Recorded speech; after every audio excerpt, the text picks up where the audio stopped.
Ladies and gentlemen, welcome back to another episode of the NBA coverage. I am your host, Coach Strib. My co-host, Coach Calvin, couldn't be here, so we're just going to go ahead and do this bad boy solo, but he will be joining us soon.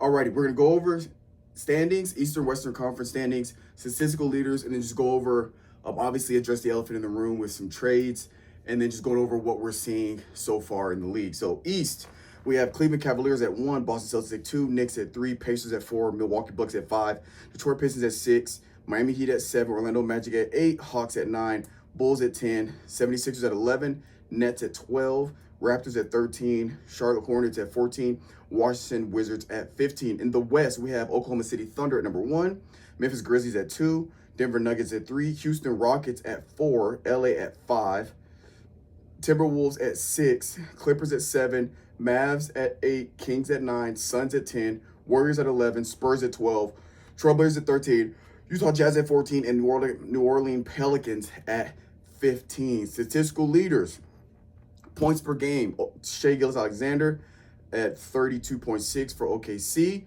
Rebounds per game, Sabonis with Sacramento Kings at 14.3. Assists per game, Trae Young for Atlanta Hawks at 11.4. Steals per game, Daniels, Atlanta Hawks at 3.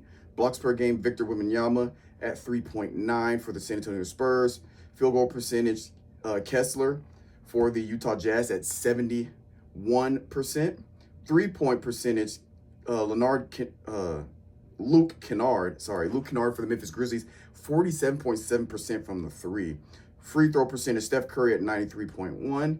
Minutes per game, Mikal Bridges, at 38.3. And turnovers, Trae Young for Atlanta Hawks at 4.8. So, obviously, big news. I was going to drop a pod just talking about the trades, but I decided to just wait till I did a full episode. So the elephant in the room, Luka Doncic gets traded to the LA Lakers for and Markieff Morris for Anthony Davis, and supposed to have been Dalton Connect, but that trade to Charlotte for the center didn't go through because he failed the physical. So Connect is back with the Lakers. Kind of an awkward situation, but it's very interesting. You have AD going to the Mavs and Lakers getting Luka Doncic. What's really interesting about this trade, it was kind of done like under the table, not anything illegal or against like NBA rules. It was just that Mavs allegedly, the report is that the Lakers weren't planning on giving up AD. Mavs initiated contact to the Lakers, said, hey, we'll give you Luka for AD. But they were like, hey, we don't want to open market this. We specifically want Anthony Davis. We'll give you Luka for him. Let's get this done without the media. And that's why it shocked everybody. Mark Cuban didn't know about it. Anthony Davis, LeBron, Luka, Kyrie, all those guys on the team didn't know about it.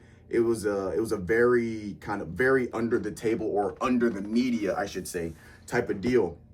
And then people are talking about who won this, that, and the third. Honestly, I'm not going to lie. The Mavs, now Anthony Davis in his debut scored 25 points in the first half. He was on pace to score 50 his first game with the Mavs. Got hurt. He is out indefinitely, which I hate to see it because I'm a big AD fan. But a healthy AD and a healthy Mavs team, I think, is going to be a problem with Kyrie. You have, of course, Klay Thomas, and that can kill you on the perimeter, and is also a defensive guy. And the big reason, I think the main reason for it is the Mavs are turning towards a heavy defensive mindset. They wanted to get, Anthony Davis is one of the best defenders in the league, protecting the rim, as well as he can guard on the perimeter. He has quick enough feet to guard on the perimeter. He can kind of do it all. And then you couple that with Klay Thomas, his defense is underrated. His defense doesn't really get talked about, but he's a good 3-and-D kind of guy, probably the pinnacle of 3-and-D. But he could also make plays offensively if he needs to. So that team really is set up to be successful, in my opinion. You had Gafford. Now, Gafford did go out a couple games ago. So Mavs are dealing with injuries, which is kind of something that they knew was a possibility with AD's history, even though he's played a decent amount of games the past couple years. But they also were having an injuries problem with Luka. Luka was out 6 weeks. He just played this week, and that's the first time he's played since Christmas. So he himself was out. As far as the Lakers, you give up a solid defensive big man. So now they're playing a lot of small ball. Rui Hashimura is playing at the 5. Sometimes they got LeBron at the 5. And with Jackson Hayes, who has stepped up, I think he could turn out to be a phenomenal center for the Lakers. Not from a offensively, he's good at getting on the glass, lobs. He has some offensive presence, but I think where he's really going to dominate is just defensive. He's going to get his blocks. He's athletic. He can protect the rim. He's got good feet. He just needs to continue to get those minutes, get those looks. And I think he can really shape out to be a solid defensive athletic big that's going to get you. I can see him being a double-double. He's going to get you 10 points. He can get you 10 rebounds. That's going to come with time because he's sat behind AD, so he really didn't have the minutes. So if you looked up his stats beforehand, they weren't shocking, but you got to look at his usage and his minutes. He wasn't getting that. But since he's had to step up, since AD's been traded, he is playing really well, especially for what the team needs. So, but Luka, LeBron, you got Austin Reeves, who has stepped up, dropped 45 points with Luka and LeBron sitting out. So the Lakers have won 12 of their last 14. Since the past 6 games, they're scoring 120, 130 plus points. They're really playing phenomenal basketball. Since their last loss, their defensive rating is like 3rd. Their net rating is 2nd. They're really stepping up defensively, and we know whenever LeBron is on a team that has a high defensive rating, he usually wins or makes it to the finals or has a good playoff run. And I think that's going to be really, really beneficial. They did just sign a 7-foot center. Let me see if I can find it in my notes. Alex Len for Sacramento, 7-foot center, just signed with the Lakers. So they have to find a big to kind of fill that spot because, yes, Jackson Hayes is pivotal, but Jackson Hayes is pretty much their only center. So they need depth as well. I don't know if Jackson Hayes is going to start over Alex or what the rotation is going to be, but they have 2 solid bigs, both 7 feet, which is what the Lakers have kind of known for. You got Kareem Abdul-Jabbar, you had Paul Gasol, you had Anthony Davis, Shaquille O'Neal. They've always had a big center. LaMarcus Aldridge, running center in the 4. They've always had tall, lanky, athletic, rim-protecting bigs, and that's what's been a big part of their success.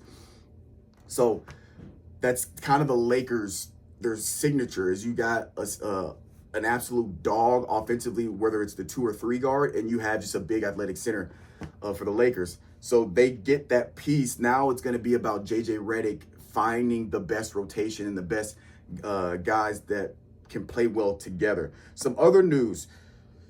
Brandon Ingram signs an extension with the Raptors, 3 years, 120 mil. He got traded to the Raptors. DeMar DeRozan is now with Sacramento. He's playing phenomenal. Zach LaVine is with the Sacramento Kings. You had Jimmy Butler, who went to the Warriors, and the Warriors have started to win games. They won 2 in a row, which I don't think they've done all season. So they're starting to figure it out. So it's going to be really, really interesting as the season goes on, especially after the All-Star break. Well, Mark Williams is the center that was Connect was being traded to the Hornets for Mark Williams, who was a very athletic big, who was there, trying to fill that spot. Failed physical, so it didn't work out. But that was his name. I wanted to make sure I got his name. But I'm trying to think of other big trades that have kind of happened. I believe that's. Let me think. I think that is real. There's other trades that went on, but those are the big ones. Middleton, Chris Middleton, he's no longer with the Bucks. Where did he go? He went to oh my gosh, where did he get traded? Wizards. Kyle Kuzma got traded to the Bucks. Chris Middleton is with the Wizards. That one kind of shocked me, but not really. I just figured they try to keep that core together with Middleton because he was the third option between Middleton, Dame, and the Bucks, especially with the Bucks being they obviously started the season off very, very rough, but the Bucks are 5th in the East, so they're figuring it out.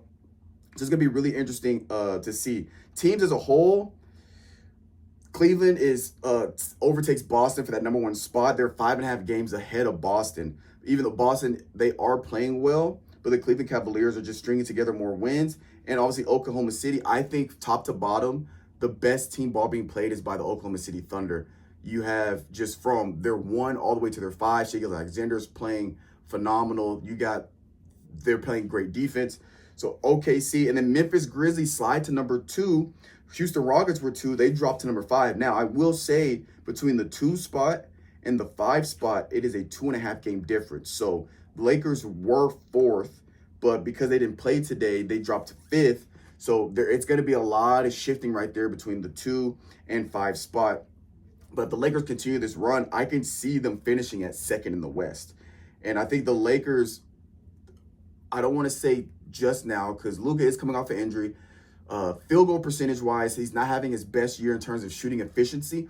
But I do think having LeBron, having AR-15, and then having obviously, oh my gosh, AR-15, LeBron, and having guys like Jared Vanderbilt, Gabe Vincent, having Finley, having dudes that are offense, that are two-way players.